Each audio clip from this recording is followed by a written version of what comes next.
This is Talk with the Times with David D'Onofrio at the Loudoun Times-Mirror in Leesburg. Hello and welcome to Talk with the Times. I'm your host, David D'Onofrio. I'm honored to be joined today by Senator Mark Herring and Delegate Tag Greason. Gentlemen, thank you so much. Welcome back from Richmond. Appreciate you guys being here. Great to be home. Thank you for inviting us, and it is nice to be home. Right. Senator Herring, let's start with you. What single measure this past session that you sponsored are you most proud of? It's probably the Virginia Innovation and Investment Act. It's legislation that was supported by the technology community. And what it does is provide an incentive for people to invest new capital in startup technology companies here in Virginia if they do it in the next 3 years. And that will help spur job creation and help further advance our reputation as a globally recognized center for science and technology.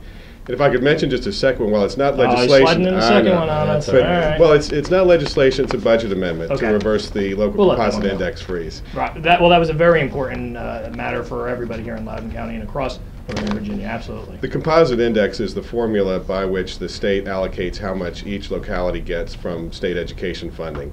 And there was a proposal by former Governor Kane to freeze that and use the formula as it existed a few years ago instead of updating it with the newer information. The new information would have or would provide Loudoun County Public Schools with an additional $35 million. Fairfax was $61 million.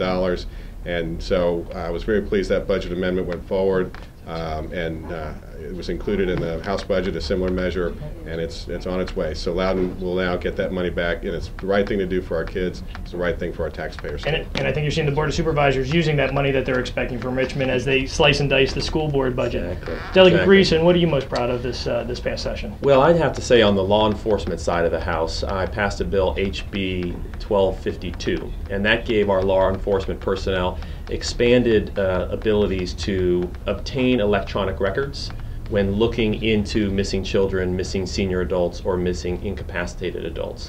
As the code stands today, you can't obtain electronic records, cell phone or credit card records, unless it's involved with a criminal ongoing investigation. And a missing child is not a criminal investigation. So I was happy to provide that leadership, working with the Commonwealth Attorney, Jim Plowman, and I've gotten tremendous response for that particular piece of legislation. Well, what bill, on the flip side, what bill that you sponsored or were pushing forward do you think still needs to be enacted that wasn't enacted this past session? Well, there's a component of the code that allows our National Guardsmen to receive tuition assistance if they are looking to further their studies. But they can only receive that tuition assistance if it's in a subject that isn't theology or religious studies. And I introduced a bill that ultimately would challenge the Constitution, that we would have to change a small clause in the Constitution that would allow guardsmen to study theology. We have a shortage in chaplains today. We send our units out overseas and on missions, and we don't have chaplain services and support in many cases. And we want them to do a good job, then I think we should help pay for their training. So that's something I'll work on the off season and bring it back next year. Senator Herring, same question to you. What are you going to be pushing for that wasn't acted this past session? Well, one piece of legislation that I've introduced, it's the second year, it would be to create a crime for somebody to single out an elderly person or incapacitated person and commit financial abuse. And as I talk to older residents around the state, and especially our district, they're concerned that they're going to be taken advantage of as they get older, and this would have offered that protection. It started off as an idea from a constituent in Countryside, and then it grew into a much larger state effort. They passed the Senate Courts of Justice Committee this year, and I was very pleased about that, but it was referred to the Senate Finance Committee because it had a potential fiscal impact. It might result in longer incarceration times for someone who's charged with this crime and convicted, and all crime bills were carried over for another year because of the budget situation. So hopefully as we begin to expand, as the economy comes back a little bit, there'll be enough money in the budget and we can go ahead and pass that bill. It's a great bill. Well, there is no rest for the weary. Obviously, you gentlemen are back from the regular session, but there's a strong likelihood, obviously, of a special session that Governor McDonald will call on transportation and a couple of other matters. What are your thoughts right now as you look at these potential special sessions and the possibility of some success during those sessions? Well, it's a little too early to tell right now. On the transportation front, I was disappointed that the governor chose not to bring his ideas forward. He had campaigned very heavily last year saying he had a detailed plan for solving our traffic problems. and then within a week after being sworn in said that was not going to be a priority this legislative session, and then only a special session if the General Assembly can come to a consensus. And I think this is something that will be a real test for him to see if he can exercise some leadership, bring those ideas forward, give the General Assembly what his plan is so that we can consider it and see if we can make it workable. And so I'm cautiously optimistic, and I'm hopeful he'll exercise a lot of leadership in that area. Delegate Greason? In a similar tone, I also was a little concerned we didn't deal with transportation to the extent we could have this year. But after watching what was happening in Washington at the national level, I was very pleased that we only focused on two major items, and that was getting the budget under control and focusing on jobs. If you take too many things onto the plate at the same time, you won't do any of them well. And I'm proud of the work the governor did and the assembly members to get things done with regards to the budget and job creation and the economic development package. Like Mark, however, I think transportation needs to be addressed quickly.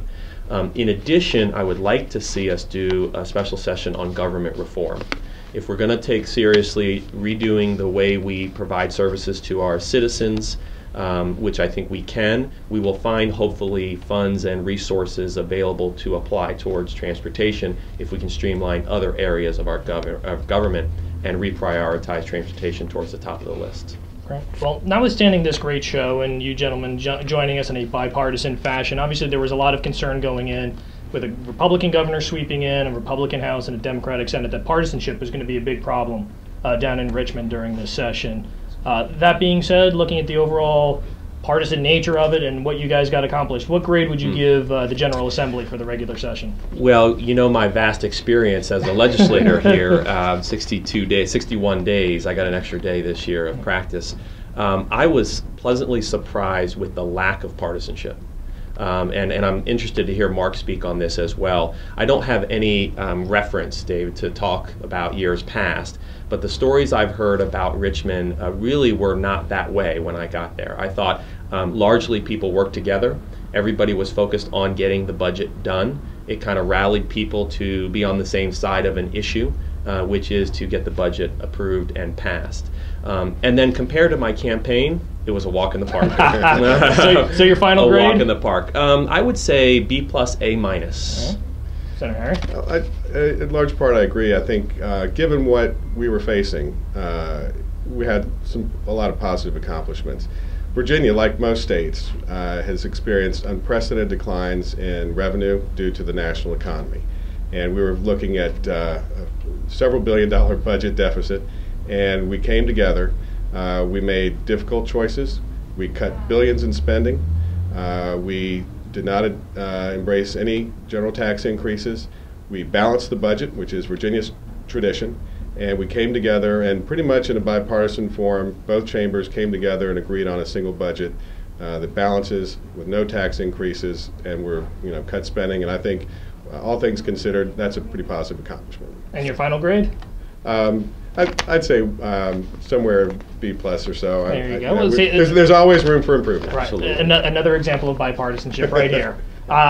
We'll wrap it up with this one. The same question for Governor McDonald. In his first 3 months as governor of the Commonwealth, what grade would you give him for what's been accomplished and what he's been doing so far? Well, I'd say it's a little bit mixed right now, and maybe because he's still got 3.5 or more years, we'll give him an I. It is the front end of an I for incomplete, right. But I think on the positive side, we have to recognize what he was coming into, unprecedented declines in state revenue, difficult budget. I was very pleased with the economic development package and job creation package he put forward. I supported those. I was very proud he identified the legislation I talked about earlier as a part of his package. So I think on the plus side, those are all good. Again, I was disappointed on the transportation front. I was looking forward to seeing what his detailed plans were and seeing where if we could make it work. So we still have lots of work to do, and hopefully the governor will exercise leadership and bring those other things forward. So you're giving him an I for right now? There you go. All right. Delegate Greason. Well, I'd say ditto to some of the things Mark talked about, but I also will give him the B plus A minus for the following reasons. I think he did a great job bringing his cabinet together. It's a combination of nonpartisan experts in various areas of expertise, and they did a great job coming together, communicating with the General Assembly. point two, I think the governor did a great job communicating and working with the General Assembly. Not everybody agreed with his delay of transportation. Mark and I are two of them that would have liked to see more progress there, but he was clear about his goals, and his goals were the budget and job creation through economic delivery. So I think he did a great job starting out. Like Mark, he has a lot of work to do, and I'll be there to help him. Well, excellent. Well, gentlemen, thank you so much for your service to Loudoun County and for being here today. This has been Talk with the Times with your host, David D'Onofrio. Delegate Greason, Senator Herring, thank you so much for joining us at the LoudounTimes.com. Thank you. Thank you.